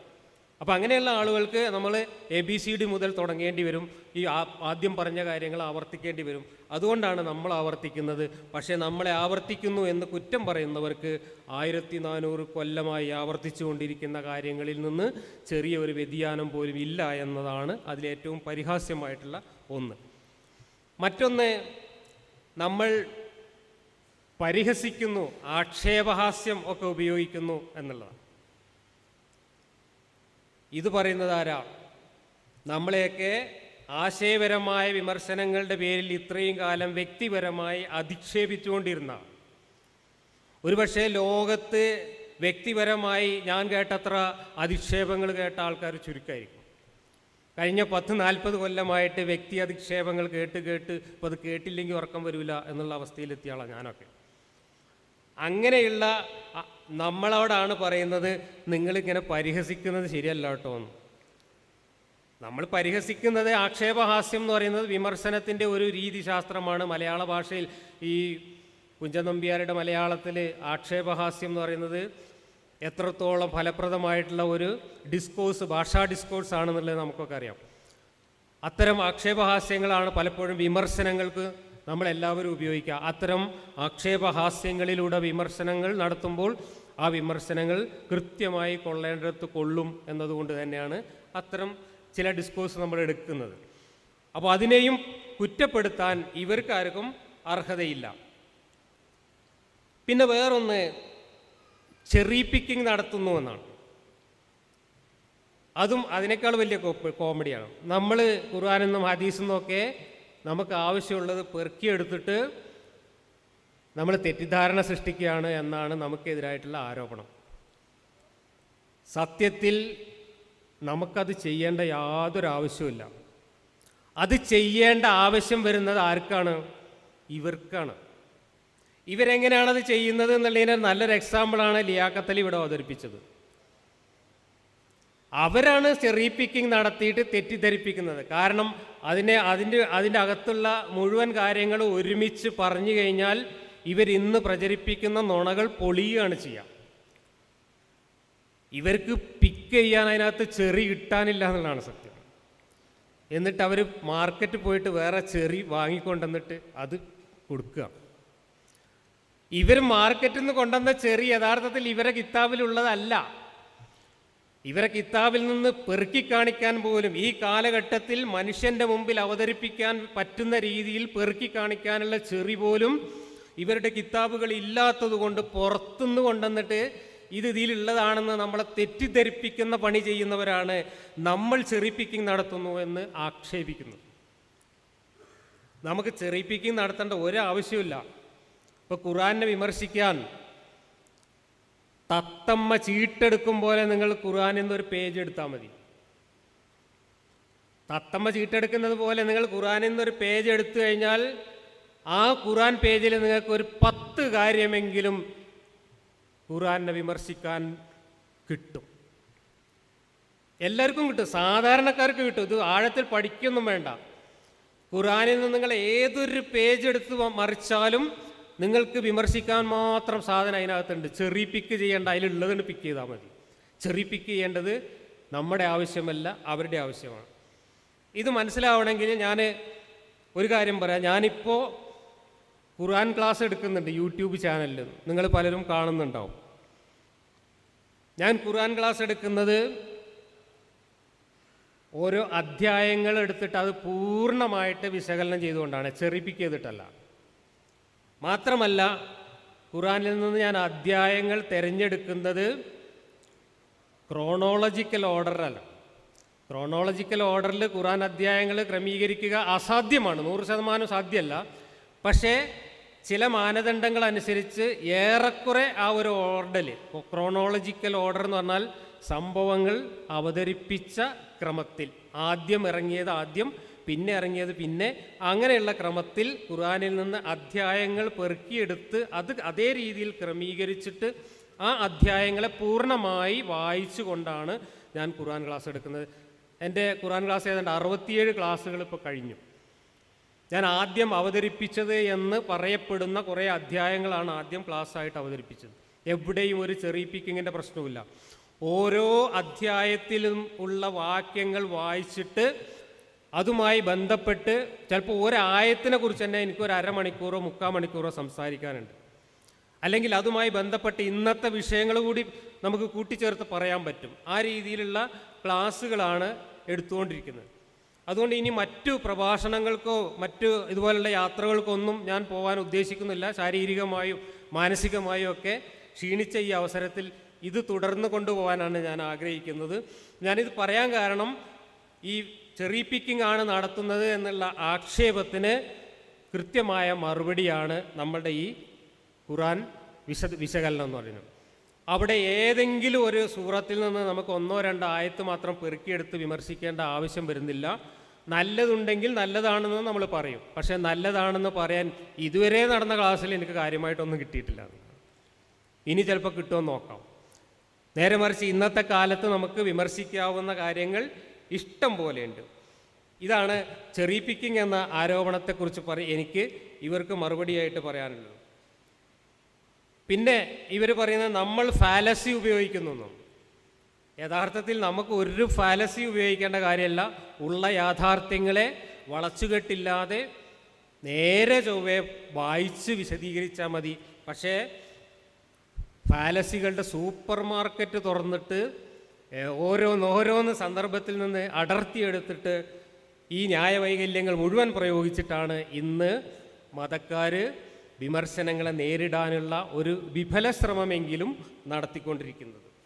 അതിനുവേണ്ടി അവർ വൈക്കോലുണ്ട ഉണ്ടാക്കി വെക്കുക, സ്വന്തമായിട്ടൊരു വൈക്കോലുണ്ട ഉണ്ടാക്കി വെച്ചിട്ട് എന്നിട്ട് ഇതാണ് ഇവർ പറയുന്നത് എന്ന് നുണ പറഞ്ഞിട്ട് ആ വൈക്കോലുണ്ടമ്മ തല്ലി ഒച്ചുണ്ടാക്കുക. അപ്പോൾ വിശ്വാസികളായ ആൾക്കാരെ ആ ഒച്ചപ്പാട് കണ്ടിട്ട് വായും പൊളിച്ചത് നോക്കിയിരിക്കും. നമ്മളുടെ വിമർശനങ്ങളിൽ നിന്ന് ശ്രദ്ധ തിരിക്കാനുള്ള ഒരു ജിമ്മിക്കാണ് ഇവർ പ്രയോഗിക്കുന്നത്. അതിൻ്റെ ചില ഉദാഹരണങ്ങളാണ് ഇപ്പോൾ നടന്ന സംവാദത്തിൽ ഉൾപ്പെടെ നമ്മൾ കാണുന്നത്. അവിടെ നമ്മളെല്ലാവരും മതത്തിൻ്റെ അടിസ്ഥാനപരമായിട്ടുള്ള സിദ്ധാന്തങ്ങളെയും അതുൾക്കൊള്ളുന്ന മനുഷ്യവിരുദ്ധമായ കാര്യങ്ങളെയുമാണ് വിമർശിച്ചു കൊണ്ടിരിക്കുന്നത്. അതിന് മറുപടി പറയാൻ വേണ്ടിയിട്ട് ഇവർ കൊണ്ടുവരുന്നത് മതത്തെയും, ഞാൻ പറഞ്ഞല്ലോ, കിതാബുകളെയും എല്ലാം കൂട്ടിക്കെട്ടി ചാക്കിലാക്കി അവിടെ വെച്ചിട്ട് നാസ്തികത ചർച്ച ചെയ്യാൻ പറ്റും. മതവിമർശകരെ മുഴുവൻ അവർ നാസ്തികത എന്നുള്ള ഒരു പാക്കറ്റിൽ പൊതിഞ്ഞിരിക്കുകയാണ്. അതാണ് വൈക്കോലുണ്ടാന്ന് പറയുന്നത്. എന്നിട്ട് ഇവരുടെ മതം, ഇസ്ലാം എന്ന മതം, അത് കഴിഞ്ഞാൽ പിന്നെ നാസ്തികത എന്ന് പറയുന്ന ഇവരുണ്ടാക്കി വെച്ച വൈക്കോലുണ്ട. ലോകത്ത് ആകെ 2 പ്രത്യയശാസ്ത്രമേ ഉള്ളൂ ഇവരുടെ ഭാഷയിൽ. എന്നിട്ട് ഈ നാസ്തികത എന്താണ് എന്നതിന് ഇവരുടേതായ ഒരു നിർവചനം കൊടുക്കുക, അല്ലെങ്കിൽ ഒരു വിശദീകരണം കൊടുക്കുക. എന്നിട്ട് ആ നാസ്തികമേൽ പോയിട്ട് തല്ലി ഒച്ച ഉണ്ടാക്കുക. ഇതാണ് ഇവരുടെ പരിപാടി. ഇസ്ലാം, നാസ്തികത, ഈ 2 ഉള്ളൂ. ഇങ്ങനെയാണ് നമ്മുടെ 2 കൊല്ലം മുമ്പ് നടന്ന സംവാദത്തിന് MM അക്ബറും കൂട്ടരും പേര് കൊടുത്തത് ഇസ്ലാം നാസ്തികത സംവാദം എന്നാണ്. നമ്മൾ അങ്ങനെ ഒരു സംവാദമേ നടത്തിയിട്ടില്ല. നമ്മൾ നാസ്തികതയെക്കുറിച്ചല്ല അവിടെ സംവാദം നടത്തിയത്, ഈ ഇസ്ലാമിനെക്കുറിച്ച് പോലെയല്ല നമ്മൾ സംവാദം നടത്തിയത്. നമ്മൾ സംവാദം നടത്തിയത് വളരെ സ്പെസിഫിക് ആയിട്ടുള്ള ഒരു വിഷയത്തെക്കുറിച്ചാണ്. ഖുർആൻ എന്ന് പറയുന്ന ഗ്രന്ഥത്തിൽ അന്നത്തെ അറബികൾക്ക് അറിയാൻ പാടില്ലാത്ത എന്തെങ്കിലും ശാസ്ത്ര വസ്തുതകൾ ഉണ്ട് എന്ന് തെളിയിക്കൂ എന്നാണ് ഞാൻ വെല്ലുവിളിച്ചത്. ആ വെല്ലുവിളിയെ ആണ് ഏറ്റെടുത്തുകൊണ്ട് ചർച്ചയ്ക്ക് വന്നത്. അവിടെ ഖുർആനും ശാസ്ത്ര വസ്തുതകളും എന്ന വിഷയം മാത്രമേ അവിടെ ചർച്ച ചെയ്തിട്ടുള്ളൂ. അതിന് കൊടുത്ത പേരാണ് ഇസ്ലാം നാസ്തികത സംവാദം. എന്താ അവിടെ നാസ്തികതയുടെ പ്രശ്നം വരുന്നത്? നാസ്തികത എന്ന് പറഞ്ഞാൽ എന്താ? ദൈവമില്ല എന്ന് പറയുന്ന ഒരു ആശയം മാത്രമാണ് നാസ്തികത എന്ന്. അപ്പോൾ എന്തിനാണ് ഈ നാസ്തികത കൊണ്ടുവരുന്നത്? അത് നമ്മൾ പർദ്ദയെ വിമർശിച്ചാൽ നേരെ ബിക്കിനിക്ക് ചാടും. നമ്മൾ പർദ്ദയെക്കുറിച്ച് എന്തെങ്കിലും പറഞ്ഞാൽ ഇവർ നേരെ ബിക്കിനി അല്ലെങ്കിൽ ഷഡ്ഡി മാത്രം ഇട്ട അവസ്ഥയിലേക്കാണ് പോവുക. അതേമാതിരിയാണ്. അതിൻ്റെ രണ്ടിൻ്റെ ഇടയിലുള്ള വസ്ത്രങ്ങളൊന്നും ഇവർ കാണൂല. എന്നാൽ ലോകത്ത് ഇതിൻ്റെ രണ്ടിൻ്റെ ഇടയിലുള്ള വസ്ത്രങ്ങളാണ് മഹാഭൂരിപക്ഷം ആളുകൾ ഉപയോഗിക്കുന്നത്. എന്നിട്ട് ആ മഹാഭൂരിപക്ഷം മനുഷ്യർ ഉപയോഗിക്കുന്ന വസ്ത്രങ്ങളുടെ ഒക്കെ കാര്യം മാറ്റിവെച്ചിട്ട് ഇങ്ങേ അറ്റത്തെ പർദ്ദയ്ക്ക് പകരം അങ്ങേ അറ്റത്തെ ബിക്കിണി എടുത്തിട്ട് പ്രസൻറ്റ് ചെയ്യുന്ന അതേ ഫാലസിയാണ് ഇവിടെ നാസ്തികത ഇസ്ലാം എന്ന് പറഞ്ഞാൽ രണ്ട് സാധനം ഉണ്ടാക്കി വെക്കുന്നത്. എന്നിട്ട് എന്താണ് നാസ്തികതയ്ക്ക് ഇവർ കൊടുക്കുന്ന നിർവചനം? അത് പറഞ്ഞ് അവസാനം അമ്മയും പെങ്ങളെയും ഭോഗിക്കലാണ് നാസ്തികത. ഇവിടെ അപ്പം എന്തായി? ഇസ്ലാമിൻ്റെ ആൾക്കാർ അമ്മേനും പെങ്ങളും ഭോഗിക്കുന്ന ആൾക്കാർ, രണ്ടു കൂട്ടർ തമ്മിലാണ് സംവാദം. അതിൻ്റെ ഇടയിലുള്ള ഒന്നും നമുക്ക് കൈകാര്യം ചെയ്യണ്ട. ഇതാണ് ഫാലസി എന്ന് പറയുന്നത്, ഇതാണ് ന്യായവൈകല്യം എന്ന് പറയുന്നത്. ഇത് ഗതികേട് കൊണ്ടാണ്. കാരണം ഈ ഒരു പ്രത്യയശാസ്ത്രത്തെ യുക്തിസഹമായിട്ടോ കാലികമായിട്ടോ ആധുനിക മനുഷ്യൻ്റെ ധാർമ്മിക മൂല്യങ്ങളുമായിട്ടോ കമ്പയർ ചെയ്തുകൊണ്ട് ഒരു ചർച്ച ചെയ്യാനുള്ള ആത്മവിശ്വാസം ഇല്ലാത്തത് കൊണ്ടാണ് ഈ മാതിരി ജിമ്മിക്കുകൾ ഇവർ കളിക്കുന്നത്. പിന്നെ ഇസ്ലാമിന് വരെ ഒരു പുതിയ നിർവചനം കൊണ്ടുവരാണ്. ഇതുവരെ കേൾക്കാത്ത ഒരു ഇസ്ലാമിനെ കുറിച്ചാണ് കഴിഞ്ഞ ഞായറാഴ്ച തിരൂരിലെ സംവാദത്തിൽ നമ്മൾ ആ മതപണ്ഡിതനിൽ നിന്നും കേട്ടത്. മതപണ്ഡിതൻ പറയുന്നത് ഇസ്ലാം എന്ന് പറഞ്ഞാൽ എന്താണ്? ഇസ്ലാം എന്ന് പറഞ്ഞാൽ നന്മയുടെ ഉറവിടം തേടുന്നതെന്തോ അതാണ് മതം, അതാണ് ഇസ്ലാം എന്ന് പറഞ്ഞത്. നന്മയുടെ ഉറവിടം തേടലിൻ്റെ പേരാണ് പോലും മതം. നിങ്ങൾ ആരെങ്കിലും കേട്ടിട്ടുണ്ടോ അങ്ങനെ ഒരു മതം? അപ്പോൾ വളരെ നല്ലൊരു മതം ഇവിടെ കൊണ്ടുവന്ന് വെക്കുക, അപ്പുറത്ത് അമ്മയും പെങ്ങളെയും ഭോഗിക്കുന്ന ഒരു നാസ്തികത കൊണ്ടുവെക്കുക, എന്നിട്ട് അയിമത്തല്ല. അപ്പോൾ ഇതുമെന്ന് ശ്രദ്ധ തിരിക്കാം. ഇത്തരം ജിമ്മിക്കുകളിലേക്ക് പോകേണ്ടി വന്നത് ഗതികേടാണ് എന്നാണ് ഞാൻ പറഞ്ഞത്. സ്വതന്ത്ര ചിന്ത വേറൊരു വാക്ക് ഇവരെടുത്ത് വീശുന്നൊരു വാക്കാണ്. സ്വതന്ത്ര ചിന്ത എന്ന് പറഞ്ഞാൽ അങ്ങ് നൂല് പൊട്ടിയ പട്ടം പോലെ സ്വതന്ത്രമായിട്ട് അങ്ങോട്ട് ചിന്തിക്കാം. എന്നിട്ട് ചിന്തിച്ചാൽ കിട്ടുന്ന ഉൽപ്പന്നം എന്താണെന്നുള്ളത് ഇവരങ്ങ് സ്ഥാപിക്കുക. ഇവർ പറയുന്നത് ഭൗതികവാദം അനുസരിച്ച് നമ്മളൊക്കെ വെറും പദാർത്ഥങ്ങളാണ്, പദാർത്ഥങ്ങൾക്ക് പിന്നെ ഒന്നും വേണ്ടല്ലോ, പദാർത്ഥങ്ങൾ മാത്രമാണ് മനുഷ്യനെങ്കിൽ പിന്നെ മനുഷ്യന് തോന്നിയ മാതിരിയൊക്കെ അങ്ങ് ജീവിച്ചൂടെ എന്നൊക്കെ പറഞ്ഞിട്ട് തോന്നിയവാസം എന്നതിൻ്റെ പര്യായ പദമാണ് സ്വതന്ത്ര ചിന്ത എന്നിവരങ്ങ് സ്ഥാപിച്ചു വെക്കുക. എന്നിട്ട് പിന്നെ ഈ തോന്നിയാസങ്ങളെക്കുറിച്ച് ഇങ്ങനെ പറയാം. ആ തോന്നിയാസങ്ങൾക്ക് ഉദാഹരണങ്ങൾ തേടിയിട്ട് കള്ളക്കണക്കുകൾ അവിടുന്ന് ഇവിടുന്നൊക്കെ വരുന്ന കള്ളക്കണക്കുകളും കാര്യങ്ങളൊക്കെ അവതരിപ്പിച്ചുകൊണ്ട് ഇങ്ങനെ വാചകം അടിച്ചുകൊണ്ടിരിക്കുക. ഇങ്ങനെയൊക്കെ തെറ്റിദ്ധരിപ്പിക്കാനുള്ള ശ്രമമാണ് ഇവർ നടത്തുന്നത്.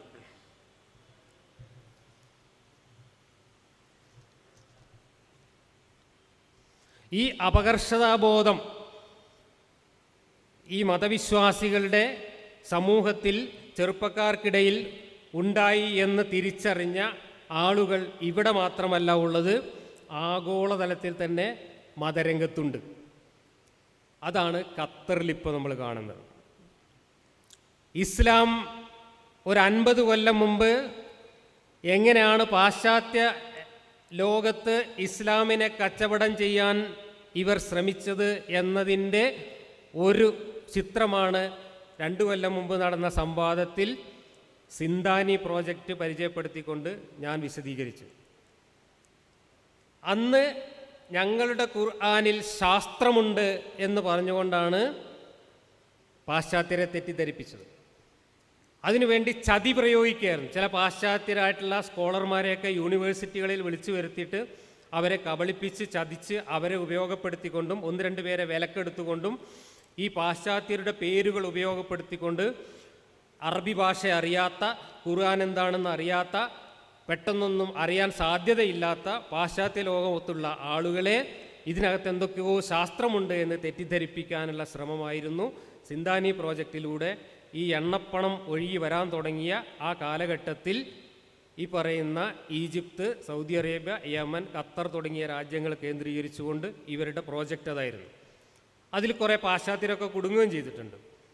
എന്നാൽ അതെല്ലാം ഇന്ന് പൊളിഞ്ഞ് പാളീസായി. കാരണം അന്ന് പറഞ്ഞ ശാസ്ത്രവും അന്ന് ഖുർആനെ കുറിച്ച് ഇവർ നടത്തിയിട്ടുള്ള അവകാശവാദങ്ങളെല്ലാം പാശ്ചാത്യ ലോകത്ത് പൊളിഞ്ഞ് പാളീസായപ്പോഴാണ് ഇപ്പോൾ പാശ്ചാത്യരായിട്ടുള്ള ആളുകളെ ഇസ്ലാമിക ലോകത്തേക്ക് ആകർഷിക്കാനും ഇസ്ലാമിക സമൂഹത്തെക്കുറിച്ചുള്ള അപകർഷതാബോധം ഇല്ലാതാക്കാനുമുള്ള പുതിയ ടെക്നിക്കുകളുമായിട്ട് ആഗോള ഇസ്ലാം രംഗത്ത് വരുന്നത്.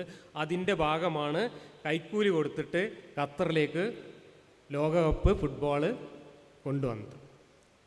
എന്നിട്ട് ആ ലോകകപ്പ് ഫുട്ബോളിൻ്റെ ഉദ്ഘാടന വേദിയിലും ആ ഫുട്ബോൾ നടക്കുന്ന പരിസരത്തുമൊക്കെ പുട്ടുകച്ചവടം നടക്കുക, ഇസ്ലാമിൻ്റെ പുട്ടുകച്ചവടം. കഴിഞ്ഞ ദിവസം ഫുട്ബോൾ കാണാൻ പോയ ഒരാൾ, ഒരു ഡോക്ടർ, ദുബായിൽ വർക്ക് ചെയ്യുന്നൊരു ഡോക്ടർ എന്നെ വിളിച്ചിട്ട് പുട്ടുകച്ചവടത്തിൻ്റെ തെളിവ് എനിക്ക് പറഞ്ഞു തന്നു.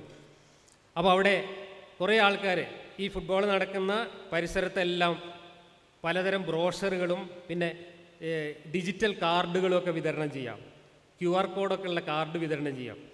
ഈ QR കോഡ് കൊണ്ടുപോയിട്ട് നമ്മളത് അതിലൂടെ കയറി നോക്കുമ്പോൾ നമ്മൾ എത്തുന്ന വെബ്സൈറ്റ് എങ്ങനെ ഇസ്ലാമിലേക്ക് ചേരാം, ഇസ്ലാമിൽ ചേർന്നാൽ കിട്ടുന്ന ഗുണങ്ങളും ഇതൊക്കെ പറഞ്ഞുകൊണ്ട് ഇസ്ലാമിൻ്റെ കച്ചവട മാർക്കറ്റിങ്ങിനുള്ള സ്ഥാപനങ്ങളിലേക്ക് ആളുകളെ റിക്രൂട്ട് ചെയ്യാനുള്ള സെയിൽസ് ഏജൻറ്റുമാരായിട്ട് കാർഡും ബ്രോഷറുമായിട്ട് അവിടെ ചുറ്റി നടക്കുകയാണ്.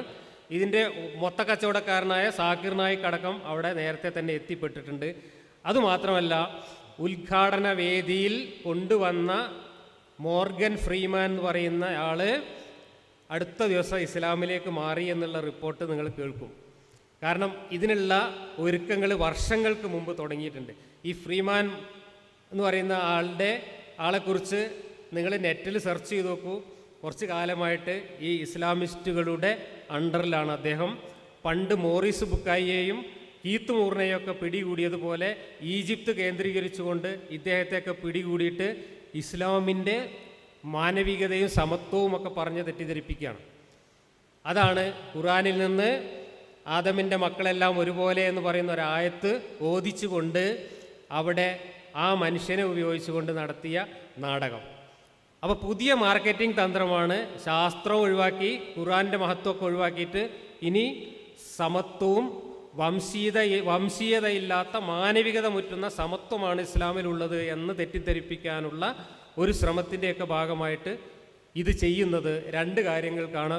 ഒന്ന്, ഇനിയുള്ള കാലം ഇസ്ലാമിനെ ലോകത്ത് പിടിച്ചു നിർത്താൻ ഇത്തരം തന്ത്രങ്ങൾ വേണം എന്ന ചിന്ത. മറ്റൊന്ന്, മുസ്ലിം സമൂഹത്തിൽ നിന്ന് ഇസ്ലാമിക ലോകത്താകെ തന്നെ എല്ലാവരും കൊഴിഞ്ഞു പോവുക. സൗദി അറേബ്യയിൽ പ്രഖ്യാപിത മുർത്തദ്ദുകളുടെ എണ്ണം കോടികളാണെന്നാണ് പറഞ്ഞത്. മതം വിട്ട് പുറത്തു പോയിക്കൊണ്ടിരിക്കുന്ന ആളുകൾ, ദിവസേന പുറത്തു പോയിക്കൊണ്ടിരിക്കുന്ന ആളുകൾ ദശലക്ഷക്കണക്കിന് ആളുകളാണ് എന്നുള്ള കണക്കാണ് സൗദി അറേബ്യയിൽ നിന്ന് വരുന്നത്. ഇറാനിൽ ഇപ്പോൾ പ്രക്ഷോഭം നടത്തിക്കൊണ്ടിരിക്കുന്ന ഇറാനിൽ മതവിശ്വാസികളുടെ എണ്ണം വെറും 10-15% കുറഞ്ഞിട്ടുണ്ട് എന്നാണ് പുതിയ കണക്കുകൾ പറയുന്നത്. ബാക്കിയുള്ളവരൊക്കെ മതം വിട്ടു പോയിക്കൊണ്ടിരിക്കുകയാണ്. ലോകത്തെ എല്ലായിടത്തും ആളുകൾ മതം ഉപേക്ഷിച്ച് പോയിക്കൊണ്ടിരിക്കുകയാണ്. അതുപോലെ തന്നെ വിശ്വാസികളായ ആളുകളിൽ, ചെറുപ്പക്കാരായ വിദ്യാസമ്പന്നരായ ആളുകളിൽ മതത്തെക്കുറിച്ച് അപകർഷതാബോധം ഉണ്ടായിക്കൊണ്ടിരിക്കുന്നു. ഇതിനെയൊക്കെ മറികടക്കാനുള്ള ശ്രമമാണ് ലോകത്തെല്ലായിടത്തും നടക്കുന്നത്. അതിൻ്റെ ശ്രമമാണ് ഇവിടെയും നടക്കുന്നത്. ഇവിടെ സംവാദത്തിന് വന്ന മതപണ്ഡിതൻ മതം എന്ന് പറഞ്ഞാൽ നന്മയാണ്, മതം എന്ന് പറഞ്ഞാൽ നന്മ കണ്ടെത്താനുള്ള, നന്മയുടെ ഉറവിടം കണ്ടെത്തലാണ് എന്നൊക്കെ വ്യാഖ്യാനിച്ചുകൊണ്ട് അദ്ദേഹം കുറേ കാര്യങ്ങൾ വിശദീകരിച്ചു. പക്ഷേ ഏതു മതമാണ് വേണ്ടത് എന്നോ എന്തുകൊണ്ടാണ് ആ മതം തിരഞ്ഞെടുക്കേണ്ടത് എന്നതിനൊന്നും യാതൊരു വിശദീകരണവും അദ്ദേഹം നൽകുന്നില്ല.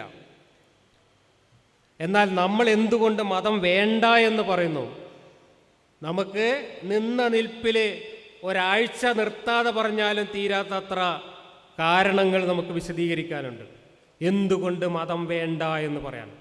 കാരണം മനുഷ്യനായി ജീവിക്കാനുള്ള എല്ലാ തരത്തിലുള്ള സന്ദർഭങ്ങളെയും സാഹചര്യങ്ങളെയും ഇല്ലാതാക്കുകയും മനുഷ്യനെ മാനവികതയിലേക്ക്, പുരോഗതിയിലേക്ക് ഉള്ള മനുഷ്യൻ്റെ മുന്നേറ്റത്തിൽ എല്ലാ അർത്ഥത്തിലും തടസ്സം നിൽക്കുകയും ചെയ്യുന്നു മതം എന്നതിന് നമുക്ക് നിരവധി തെളിവുകൾ നമ്മുടെ മുമ്പിലുണ്ട്. അത് ഓരോന്നോരോന്നെടുത്തുകൊണ്ട് എന്തുകൊണ്ട് മതം വേണ്ട എന്നും എന്തുകൊണ്ട് മതം ഉപേക്ഷിക്കണമെന്നും നമുക്ക് പറയാൻ കഴിയും. പക്ഷേ എന്തുകൊണ്ട് മതം വേണം എന്ന് പറയാൻ ഇവരുടെ പക്കൽ ഒന്നുമില്ല എന്നതാണ് ഇവരുടെ ഗതികേട്. അവിടെ സംവാദത്തിന് വന്ന ഉസ്താദിനോട് സദസ്സിൽ നിന്നുള്ള ഒരു ആൾ ചോദിച്ചു, നിങ്ങളിപ്പോൾ ഈ മതമില്ലെങ്കിൽ ധാർമ്മികത ഉണ്ടാവില്ല എന്നൊക്കെയാണല്ലോ പറയുന്നത്. ഇവിടെ ഏറ്റവും കൂടുതൽ പിഞ്ചു കുട്ടികളെ പീഡിപ്പിക്കുന്ന വാർത്തകൾ വരുന്നത് മദ്രസകളിൽ നിന്നാണ്.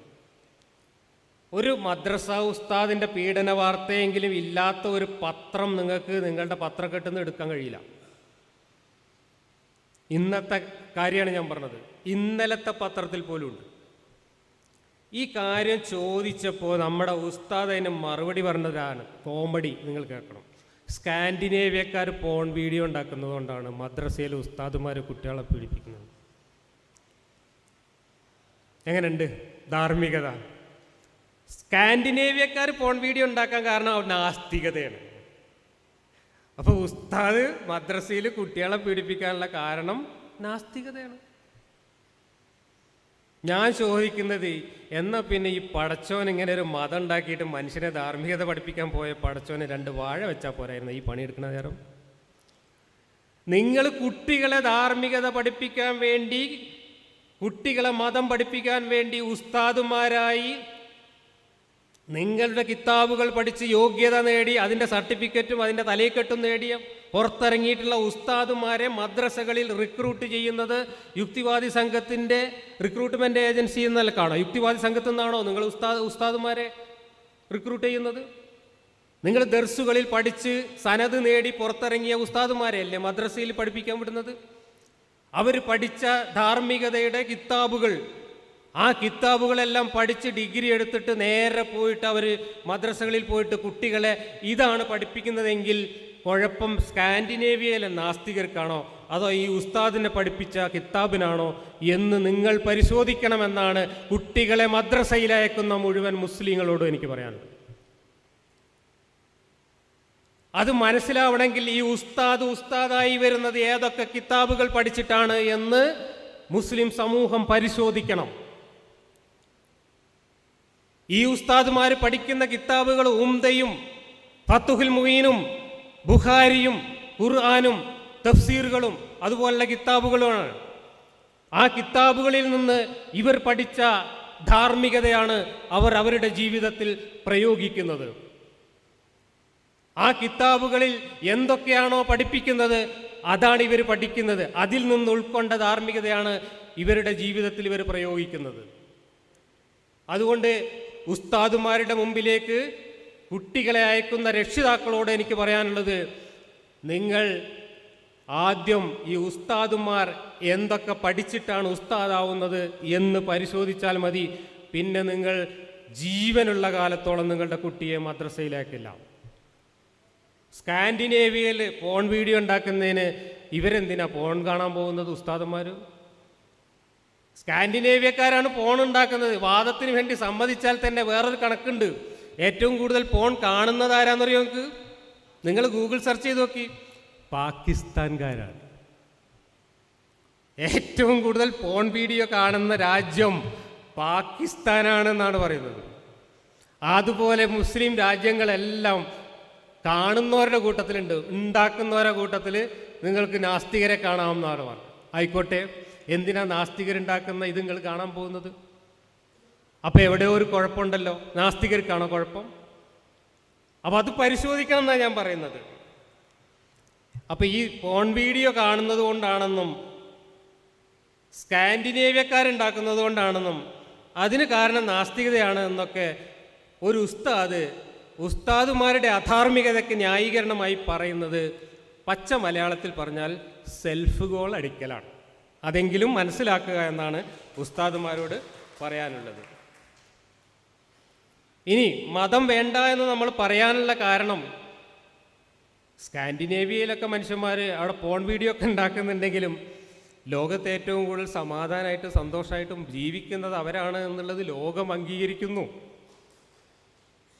ഇത് നമ്മൾ പറയുമ്പോൾ ഇവർ വേറെ ചിലതാ പറയാം. ഈ ഉസ്താദ് തന്നെ 2-3 വർഷം മുമ്പ് ചെയ്ത ഒരു വീഡിയോയിൽ, അദ്ദേഹത്തിൻ്റെ ഒരു പ്രസംഗ വീഡിയോയിൽ ഞാൻ കണ്ടത്, അതിന് ഇസ്ലാം അങ്ങനെ സമാധാനവും സന്തോഷവും ഉണ്ടാക്കാൻ വേണ്ടി വന്ന മതം അല്ലാതാണ്. ഇസ്ലാമിൻ്റെ ജോലി സമാധാനവും സന്തോഷവും ഒന്നും ഉണ്ടാക്കലല്ല എന്ന് ഇതേ ഉസ്താദ് പറയുന്ന വീഡിയോ നിങ്ങൾക്ക് യൂട്യൂബിൽ കാണാം. പിന്നെ എന്താ ജോലി എന്നുള്ളത് അറിയണമെങ്കിൽ നിങ്ങൾ ഇറാനിലേക്ക് ഇപ്പോൾ നോക്കിയാൽ മതി, അഫ്ഗാനിസ്ഥാനിലേക്ക് നോക്കിയാൽ മതി, സിറിയയിലേക്ക് നോക്കിയാൽ മതി, പാകിസ്ഥാനിലേക്ക് നോക്കിയാൽ മതി, സൗദി അറേബ്യയിലേക്ക് നോക്കിയാൽ മതി. ഇവിടെയൊക്കെ നോക്കിയാൽ എന്താണ് മതം എന്ന് നമുക്ക് കാണാം. വിമാനത്തിൻ്റെ ചിറകിൻ്റെ മുകളിൽ കയറിയിരുന്നിട്ട് രക്ഷപ്പെടാൻ ശ്രമിച്ച ചരിത്രമൊക്കെ ലോകത്ത് എവിടെയെങ്കിലും നിങ്ങൾ കണ്ടിട്ടുണ്ടോ? അഫ്ഗാനിസ്ഥാനിൽ നിന്ന് ജീവൻ കൊണ്ട് രക്ഷപ്പെടാൻ വേണ്ടിയിട്ട് വിമാനത്തിൻ്റെ ചിറകുമ്പോൾ തൂങ്ങിപ്പിടിച്ച് മരിച്ചുപോയ ആൾക്കാരുടെ വാർത്ത നമ്മൾ കണ്ടു. ഒന്നുകിൽ ചാവുക, അല്ലെങ്കിൽ ഇവിടുന്ന് രക്ഷപ്പെടുക. എവിടുന്ന്? ഇസ്ലാമിൽ നിന്ന് രക്ഷപ്പെടുക. അതാണ് ഇസ്ലാമിക രാജ്യങ്ങളിലുള്ള അവസ്ഥ. അത് തന്നെയാണ് ഞങ്ങൾ മതം വേണ്ട എന്ന് പറയുന്നത്. ഇറാനിലെ ജനങ്ങൾ ഒന്നടങ്കം മുടി മുറിച്ചുകൊണ്ട് പറയുന്നു മതം വേണ്ട എന്ന് തന്നെയാണ് പറയുന്നത്. ഞങ്ങൾക്ക് ഈ ഇസ്ലാം വേണ്ട, ഞങ്ങൾക്ക് മനുഷ്യരായിട്ട് ഇവിടെ ജീവിക്കണം എന്നാണ് ഇറാനിലെ ആബാലവൃദ്ധം ജനങ്ങൾ ഒറ്റക്കെട്ടായി തെരുവിലിറങ്ങി പറഞ്ഞുകൊണ്ടിരിക്കുന്നത്.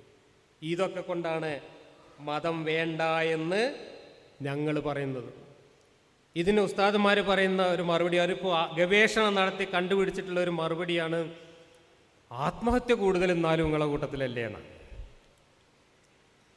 സ്കാൻഡിനേവിയയിലൊക്കെ അല്ലേ ആത്മഹത്യ കൂടുതൽ, ഞങ്ങളെ രാജ്യത്ത് ആത്മഹത്യ ഇല്ലല്ലോ എന്നാണ്. ആത്മഹത്യ ചെയ്യാൻ പോലും സമ്മതിക്കൂല, അതാണ് പ്രശ്നം.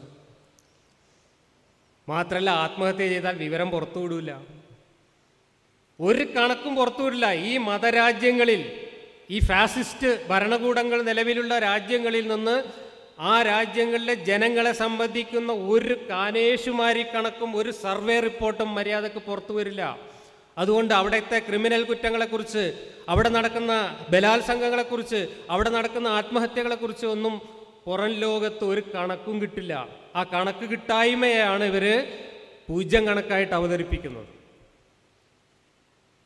ആത്മഹത്യ എന്ന് പറയുന്നത് മനുഷ്യൻ്റെ ഒരു ധാർമ്മിക പ്രശ്നമാണ് എന്ന് ലോകത്താരും കരുതുന്നേയില്ല. ആത്മഹത്യ എന്ന് പറയുന്നത് മനുഷ്യൻ്റെ മാനസിക ആരോഗ്യവുമായി ബന്ധപ്പെട്ട ഒരു ആരോഗ്യ പ്രശ്നമാണ് എന്നേ പറയാൻ പറ്റുള്ളൂ. അതിലെന്ത് ധാർമ്മികതയുടെ പ്രശ്നമുള്ളത്? ഒരാൾ ആത്മഹത്യ ചെയ്താൽ അയാളുടെ ജീവിതം സ്വമേധയെ അവസാനിപ്പിച്ചു എന്നതിൽ കവിഞ്ഞതിന് എന്ത് അർത്ഥമാണ് നമ്മൾ കൽപ്പിക്കേണ്ടത്? അതിലെന്ത് അധാർമിക പ്രവർത്തനമുള്ളത്? ഒരുപക്ഷെ അയാളുടെ വേണ്ടപ്പെട്ട ആളുകൾക്ക് കുറച്ച് ദിവസം കുറച്ച് വിഷമവും സങ്കടവും അല്ലെങ്കിൽ ബുദ്ധിമുട്ടും ഉണ്ടാവും. അത് അയാൾ ആത്മഹത്യ ചെയ്തില്ലെങ്കിലും അയാൾ മരിക്കുമ്പോഴും ഉണ്ടാവും. ആ മരിക്കുമ്പോൾ ഉണ്ടാവുന്ന വേദന അയാൾ ആത്മഹത്യ ചെയ്യുമ്പോൾ ഉണ്ടായി എന്ന് മാത്രമേ ഉള്ളൂ, അതിനപ്പുറത്തൊന്നുമില്ല. അപ്പോൾ ആത്മഹത്യ ചെയ്യുന്നു എന്നതല്ല അടിസ്ഥാനപരമായിട്ടുള്ള ധാർമ്മിക പ്രശ്നം. നേരെ മറിച്ച് അരയിൽ ബോംബ് വെച്ച് കെട്ടിയിട്ട് ജുമായ്ക്ക് പോയിട്ട് ജുമാ നിസ്കരിക്കുന്ന 100 ആളെ കൊല്ലാൻ വേണ്ടിയിട്ട് പൊട്ടിത്തെറിച്ച് ആത്മഹത്യ ചെയ്യുന്നതാരാ?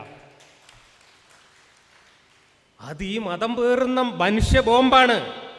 അയാളുടെ അരയിൽ പൊട്ടുന്ന ബോംബിനേക്കാൾ ശക്തമായ ബോംബാണ് അയാളുടെ മസ്തിഷ്കത്തിൽ പ്രവർത്തിക്കുന്നത്. അതാണ് മതം. മനുഷ്യൻ്റെ മസ്തിഷ്കത്തെ ഒരു ബോംബാക്കി മാറ്റുന്ന, മനുഷ്യനെ കൊല്ലുന്ന ബോംബാക്കി മാറ്റാനുള്ള ശക്തിയുള്ള ഒരു വിഷബോംബായിട്ടാണ് മതം വർക്ക് ചെയ്യുന്നത്. അതുകൊണ്ടാണ് നിങ്ങൾ അഫ്ഗാനിസ്ഥാനിലും പാകിസ്ഥാനിലുമൊക്കെ, ഞാനെപ്പോഴും രാവിലെ ഇന്ന് വെള്ളിയാഴ്ചയാണെന്ന് തിരിച്ചറിയൽ എപ്പോഴാണെന്നറിയോ? വൈകുന്നേരത്തെ ന്യൂസ് കാണുമ്പോഴാണ്. ഞാൻ എൻ്റെ വൈഫിനോട് പറഞ്ഞിട്ടുമുണ്ട്, ഞാൻ ചിലപ്പോൾ ഒരു ന്യൂസ് കാണുമ്പോൾ അന്ന് വെള്ളിയാഴ്ചയാണല്ലേ, അന്ന് വെള്ളിയാഴ്ചയാണെന്ന് പറയും. കാരണം സ്കൂളിൽ നിന്ന് റിട്ടയർ ചെയ്തതിന് ശേഷം അങ്ങനെ വെള്ളിയും ശനിയൊന്നും ഓർമ്മ ഉണ്ടാവില്ല, വീട്ടിലിങ്ങനെ വെറുതെ ഇരിക്കുകയല്ലേ. അപ്പോൾ എന്താണ് ഈ വെള്ളിയാഴ്ച വൈകുന്നേരം ന്യൂസ് വരുമ്പോൾ വെള്ളിയാഴ്ച എന്ന് തോന്നാൻ കാരണം? അഫ്ഗാനിസ്ഥാനിൽ പൊട്ടിത്തെറിച്ചതിൻ്റെ വാർത്ത വരുമ്പോഴാണ് നമുക്ക് ഓർമ്മ വരിക. പൊട്ടിത്തെറിക്കാത്ത ഒരു വെള്ളിയാഴ്ചയില്ല. നിങ്ങളെടുത്തു നോക്കൂ, കഴിഞ്ഞ കുറേ വെള്ളിയാഴ്ചകളുടെ പത്രങ്ങൾ എടുത്തു നോക്കൂ, അല്ലെങ്കിൽ ശനിയാഴ്ച വരുന്ന പത്രങ്ങളിൽ വെള്ളിയാഴ്ച വരുന്ന ന്യൂസുകൾ എടുത്തു നോക്കൂ. പൊട്ടിത്തെറിച്ചു, 50 പേർ മരിച്ചു, 60 പേർ മരിച്ചു, 100 പേർ മരിച്ചു എന്നുള്ള വാർത്തയാണ്. ആത്മഹത്യ ചെയ്യാണ് പോയിട്ട്. ആ ആത്മഹത്യയാണ് അധാർമിക പ്രവൃത്തി. കാരണം ഒരാളുടെ ആത്മഹത്യ 100 പേരുടെ കൊലപാതകമായി കലാശിക്കുന്നുവെങ്കിൽ അതാണ് അധാർമിക പ്രവർത്തനം. ഒരാൾ തനിക്ക് ജീവിതം വേണ്ട എന്ന് തോന്നി, മതിയാക്കണമെന്ന് തോന്നി ആത്മഹത്യ ചെയ്യുന്നത് ഒരു മാനസിക ആരോഗ്യ പ്രശ്നം എന്ന നിലക്ക് നമുക്കതിനെ കാണാം. അതിനെ ഒരു ഗുരുതരമായ ധാർമ്മിക പ്രശ്നമായിട്ട്, അധാർമിക പ്രശ്നമായിട്ട് അവതരിപ്പിക്കുന്നതിൽ യാതൊരു അർത്ഥവുമില്ലാണ്. മാത്രമല്ല, ഇപ്പോൾ സ്കാൻഡിനേവിയയിലും യൂറോപ്പിലും അല്ലെങ്കിൽ അതുപോലുള്ള രാജ്യങ്ങളിലൊക്കെ ആത്മഹത്യ ചെയ്യുന്നുണ്ട് എന്ന് പറഞ്ഞ് ഇവർ കണക്ക് അവതരിപ്പിക്കുന്നുണ്ട്. ആത്മഹത്യയുടെ കണക്ക് അങ്ങനെ എടുത്താൽ പോരാ. ഏതു പ്രായത്തിൽ എന്തു കാരണം കൊണ്ട് ആത്മഹത്യ ചെയ്യുന്നു എന്നതിൻ്റെ കൃത്യമായ വേർതിരിച്ച കണക്കെടുക്കണം. അപ്പോഴാണ് നമുക്ക് അതിനെക്കുറിച്ച് പഠനം നടത്താൻ പറ്റുക.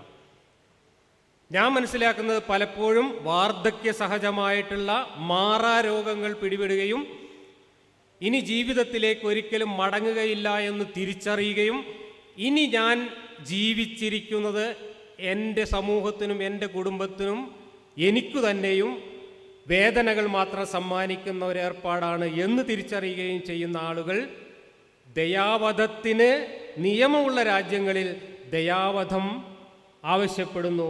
ദയാവധത്തിന് നിയമമില്ലാത്ത രാജ്യങ്ങളിൽ അവർ ചിലപ്പോൾ ആത്മഹത്യ ചെയ്യുന്നു. ആ ആത്മഹത്യയെ നമ്മൾ അധാർമിക പ്രവൃത്തി എന്ന് പറയാൻ പറ്റുമോ? ഞാൻ പറയില്ല ഒരിക്കലും. ഞാൻ ആത്മഹത്യയെ പ്രോത്സാഹിപ്പിക്കാൻ വേണ്ടിയൊന്നല്ല അത് പറയുന്നത്. പക്ഷേ ആത്മഹത്യയെ നമ്മൾ അങ്ങനെ ഒറ്റ കാറ്റഗറിയിൽ എടുക്കാൻ പറ്റില്ല.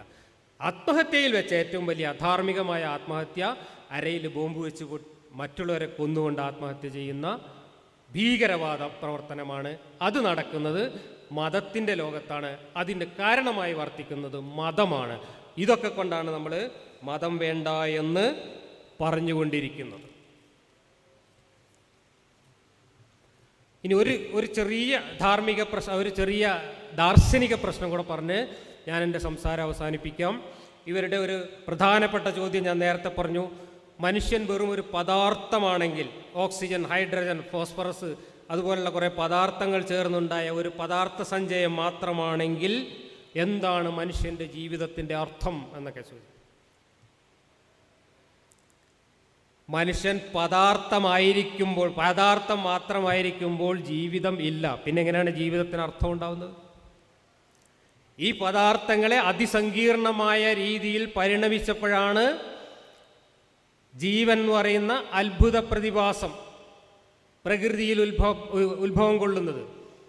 ആ ജീവന് കാരണമായിട്ടുള്ള അതിസങ്കീർണ ഘടനയുള്ള പദാർത്ഥ തന്മാത്രകൾ വീണ്ടും വീണ്ടും സങ്കീർണത പ്രാപിച്ചപ്പോഴാണ് സങ്കീർണ ഘടനയുള്ള ജീവികളുണ്ടായത്.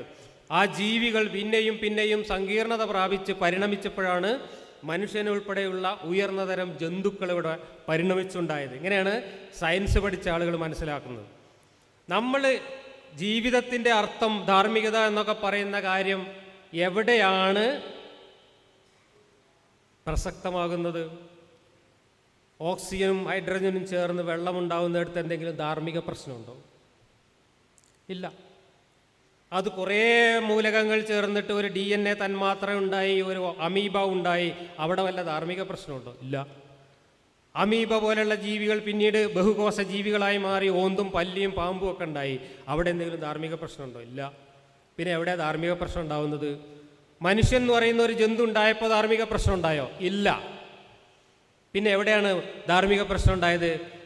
മനുഷ്യൻ ജീവിതം തുടങ്ങിയപ്പോൾ മനുഷ്യർക്ക് ഒറ്റയ്ക്ക് ജീവിക്കാൻ പറ്റാതാവുകയും കൂട്ടമായി ജീവിക്കേണ്ടി വരികയും ചെയ്തപ്പോൾ കൂട്ടത്തിൽ ചേർന്ന് ജീവിക്കുന്ന മനുഷ്യർക്ക് പരസ്പരം ചില ധാരണകളും പരസ്പരം ചില ചട്ടവട്ടങ്ങളും ഒക്കെ ആവശ്യമായി വന്നു. അവിടെ മാത്രമാണ് ധാർമ്മികത ഉത്ഭവിക്കുന്നത്. ഒറ്റ വാക്കിൽ പറഞ്ഞാൽ മനുഷ്യൻ എന്ന ജീവിയുടെ ജീവിതം എന്ന യാഥാർത്ഥ്യത്തിൻ്റെ ഉള്ളിലെ സാമൂഹികത എന്ന മറ്റൊരു യാഥാർത്ഥ്യത്തിൻ്റെ ഉള്ളിൽ മാത്രമാണ് ധാർമ്മികതയ്ക്കും അതുപോലുള്ള വിഷയങ്ങൾക്കും പ്രാധാന്യമുള്ളത്, പ്രസക്തിയുള്ളത്, സാങ്കത്യമുള്ളത്. അതുകൊണ്ട് മനുഷ്യൻ്റെ സാമൂഹിക ജീവിതം എന്ന യാഥാർത്ഥ്യത്തിൻ്റെ ഉള്ളിൽ മാത്രമേ ധാർമ്മികതയ്ക്കും മറ്റും പ്രസക്തിയുള്ളൂ. അതല്ലാതെ മനുഷ്യൻ ഉത്ഭവിക്കുന്നതിന് മുമ്പുള്ള അല്ലെങ്കിൽ മനുഷ്യൻ്റെ ശരീരത്തിലുള്ള പദാർത്ഥങ്ങൾക്കൊന്നും ധാർമ്മികതയുടെ ആവശ്യമില്ല. ഇതൊക്കെ തെറ്റായിട്ടുള്ള ചില പ്രയോഗങ്ങളും തെറ്റായിട്ടുള്ള ചില വാദങ്ങളും ഉന്നയിച്ചുകൊണ്ട് യഥാർത്ഥ വിഷയത്തിൽ നിന്ന് വഴുതി മാറാനുള്ള ശ്രമം മാത്രമാണ്. ജീവിതത്തിന് എന്താണ് അർത്ഥം? ഈ ചോദ്യം ചോദിക്കുന്ന ആളുകൾ അവരുടെ കിതാബ് അനുസരിച്ച് ജീവിതത്തിന് എന്താണ് അർത്ഥം എന്ന് ചിന്തിച്ചാൽ തന്നെ അതിൻ്റെ ഉത്തരം കിട്ടും. ജീവിതത്തിൻ്റെ അർത്ഥം എന്ന് പറയുന്നത് ജീവിക്കുക എന്നത് തന്നെയാണ്. ജീവിതം എന്ന് പറയുന്നത് തന്നെയാണ് ജീവിതത്തിൻ്റെ അർത്ഥം. കാരണം ജീവിതം എന്ന അർത്ഥത്തിലേക്ക് പദാർത്ഥങ്ങൾ എത്തിച്ചേരുമ്പോഴാണ് ജീവൻ എന്ന് പറയുന്നത്, അല്ലെങ്കിൽ ജീവിതം എന്ന് പറയുന്നത്. അതിനപ്പുറത്തുള്ള ഒരു അർത്ഥമൊന്നുമില്ല. മനുഷ്യൻ എന്ന് പറയുന്ന ജീവിയുടെ ജീവിതത്തിൻ്റെ അർത്ഥം എന്ന് പറയുന്നത് മനുഷ്യൻ കണ്ടെത്തുന്ന അർത്ഥമാണ്. എൻ്റെ ജീവിതത്തിൻ്റെ അർത്ഥമാണ് ഞാൻ കണ്ടെത്തിയത്. നിങ്ങൾ ഓരോരുത്തരും നിങ്ങളുടെ ജീവിതത്തിന് വ്യത്യസ്തമായ അർത്ഥങ്ങൾ കണ്ടെത്തുന്നു. അത് കണ്ടെത്താൻ നിങ്ങളുടെ സഹജമായിട്ടുള്ള വൈവിധ്യമാർന്ന അഭിരുചികളെയും താല്പര്യങ്ങളെയും ഒക്കെ നിങ്ങൾ ഉപയോഗപ്പെടുത്തിക്കൊണ്ട് നിങ്ങൾ ഓരോരുത്തരും നിങ്ങളുടെ ജീവിതത്തിന് അർത്ഥം കണ്ടെത്തി ജീവിതത്തെ അർത്ഥപൂർണ്ണമാക്കുകയാണ് ചെയ്യുന്നത്. അതല്ലാതെ ആത്യന്തികമായ ഒരു അർത്ഥം തേടിക്കൊണ്ടല്ല ഇവിടെ ഒരു ജീവിയും ജീവിക്കുന്നത്, മനുഷ്യനും ജീവിക്കുന്നത്. ഇനി ഈ ചോദ്യം നമ്മളോട് ചോദിക്കുന്ന മതം ജീവിതത്തിൻ്റെ അർത്ഥമായിട്ട് നമ്മുടെ മുമ്പിൽ അവതരിപ്പിക്കുന്ന കോമഡി എന്താണ്? നമ്മൾ മരിച്ചു എന്നാൽ പിന്നെയും ജീവിക്കാം. ഇഷ്ടം പോലെ കള്ളു കുടിച്ചിട്ട്, ഇഷ്ടം പോലെ സെക്സ് ചെയ്തിട്ട്, ഇഷ്ടമുള്ള ഭക്ഷണമൊക്കെ കഴിച്ചിട്ട് അവിടെ അങ്ങനെ ജീവിക്കാം. നമ്മുടെ സ്വന്തക്കാരും ബന്ധക്കാരും ചിലപ്പോൾ മക്കളും ബാപ്പയോ ഉമ്മയോ ഒക്കെ തൊട്ടപ്പുറത്ത് നരകത്തിൽ കടന്ന് പൊരിയുമ്പോൾ അവരെ നോക്കി കളിയാക്കി ഇങ്ങനെ ചിരിച്ചുകൊണ്ട് ആപ്പിളും നിന്ന് മുന്തിരിങ്ങയും നിന്ന് കള്ളും കുടിച്ച് പെണ്ണും പിടിച്ചിട്ട് അവിടെ അങ്ങനെ പച്ച വിരിപ്പുള്ള കട്ടിൽ ഇങ്ങനെ കിടക്കുക. ഇതാണ് ജീവിതത്തിൻ്റെ ആത്യന്തിക ലക്ഷ്യം എന്ന് പറയുന്ന ആൾക്കാരാണ് നമ്മളോട് ജീവിതത്തിൻ്റെ ലക്ഷ്യം എന്താണ്, അർത്ഥം എന്താണെന്ന് ചോദിക്കുന്നത്. അപ്പോൾ ജീവിതത്തിന് നമുക്ക് അർത്ഥമില്ല എന്ന് പറഞ്ഞിട്ട് ഇവരുടെ അർത്ഥം തിരഞ്ഞ് ഇവരുടെ കിതാബുകളിലേക്ക് പോയാൽ പട പേടിച്ച് പന്തളത്ത് ചെന്ന അവസ്ഥയാണ്. നമ്മളുടെ ജീവിതത്തിൻ്റെ അർത്ഥമില്ലായ്മയുടെ അത്ര പോലും അർത്ഥമില്ലാത്ത കെട്ടുകഥകൾ, യുക്തിശൂന്യമായ കെട്ടുകഥകളാണ് ജീവിതത്തിൻ്റെ അർത്ഥമായിട്ട് മതം എന്ന കഥാപുസ്തകം നമ്മുടെ മുമ്പിലേക്ക് വെക്കുന്നതെങ്കിൽ ആ കഥാപുസ്തകത്തിലെ ഈ അർത്ഥശൂന്യതയിലേക്ക് നോക്കി പല്ലിളിച്ചുകൊണ്ട് നമ്മുടെ ജീവിതത്തിൻ്റെ അർത്ഥവും ലക്ഷ്യവും അന്വേഷിക്കുക എന്ന് പറയുന്നതും സെൽഫ് ഗോളാണ് എന്നാണ് എനിക്ക് പറയാനുള്ളത്. ഈ വൈകിയ വേളയിൽ നമുക്ക് ഫുട്ബോൾ കാണാനുള്ളത് കൊണ്ട് ഞാൻ എൻ്റെ ഈ ഒരു സമാപന പ്രസംഗം അവസാനിപ്പിക്കുകയാണ്. അടുത്ത 8-ാം തീയതി റോസ് ലോഞ്ച് ഓഡിറ്റോറിയത്തിൽ, അതായത് പണ്ട് നമ്മൾ സംവാദം നടത്തിയ ചെറിയ ഓഡിറ്റോറിയത്തിൽ ഈ സംവാദത്തിൻ്റെ 2ാം വാർഷികവുമായി ബന്ധപ്പെട്ട് നടത്തുന്ന പരിപാടിയിൽ ബഷീർ മാഷിയുടെ അവതരണമടക്കം ഉണ്ടായിരിക്കും. ഇവിടെ പറഞ്ഞതിൻ്റെ ബാക്കി കാര്യങ്ങൾ ഞാനും അവിടെ പറയാൻ ഉദ്ദേശിക്കുന്നു. അതുകൊണ്ട് ആ പരിപാടിയിലും, പിന്നെ ജസ്ല നേരത്തെ ഇവിടെ പരസ്യപ്പെടുത്തിയ അന്നേ ദിവസം ആലപ്പുഴയിൽ നടക്കുന്ന വേറൊരു പരിപാടിയുണ്ട്. അവിടെ പോകുന്നവർക്ക് അവിടെ പോവാം, അവിടെ പോകാൻ താല്പര്യമില്ലാത്തവർക്ക് ഇവിടെ വരാം, അവിടെ വെച്ച് വീണ്ടും കാണാം. പിന്നെ ഞാൻ ആദ്യം പറഞ്ഞതുപോലെ എൻ്റെ ഈ സംസാരത്തിൻ്റെയൊക്കെ തുടർച്ചയടക്കം എല്ലാ കാര്യങ്ങളും ഞാൻ എൻ്റെ യൂട്യൂബ് ചാനലിൽ ഖുർആൻ ക്ലാസ് ആയിട്ടും മറ്റ് വീഡിയോകളായിട്ടും ചെയ്യുന്നുണ്ട്. അത് സ്ഥിരമായി കാണുകയും നിങ്ങളുടെ സുഹൃത്തുക്കൾക്ക് ഷെയർ ചെയ്യുകയും ചെയ്തുകൊണ്ട് ഈ ആശയങ്ങൾ പ്രചരിപ്പിക്കാൻ നിങ്ങളും എൻ്റെ കൂടെ ഉണ്ടാവണം. ഇത് വേറെ എന്തെങ്കിലും സ്വാർത്ഥ ലാഭത്തിന് വേണ്ടിയോ വ്യക്തിപരമായ താല്പര്യങ്ങൾക്ക് വേണ്ടിയോ അല്ല, മറിച്ച് ഈ ആശയം കഴിയുന്നത്ര നമുക്ക് ഈ ഒരു സാമൂഹ്യ മാധ്യമ സാഹചര്യത്തിൻ്റെ അനുകൂല കാലഘട്ടത്തിൽ പരമാവധി ഈ ആശയം സമൂഹത്തിൽ എത്തിച്ചുകൊണ്ട് വരും തലമുറയെയെങ്കിലും ഈ ഇരുട്ടിൽ നിന്ന് മോചിപ്പിക്കാനുള്ള ശ്രമത്തിൽ നമുക്ക് എല്ലാവർക്കും കൂട്ടായി പങ്കുചേരാമെന്ന് പറഞ്ഞുകൊണ്ട് എല്ലാവർക്കും അഭിവാദ്യം അർപ്പിച്ചുകൊണ്ട് ഇതിൻ്റെ സംഘാടകർക്ക് നന്ദി പറഞ്ഞുകൊണ്ട് ഞാൻ അവസാനിപ്പിക്കും.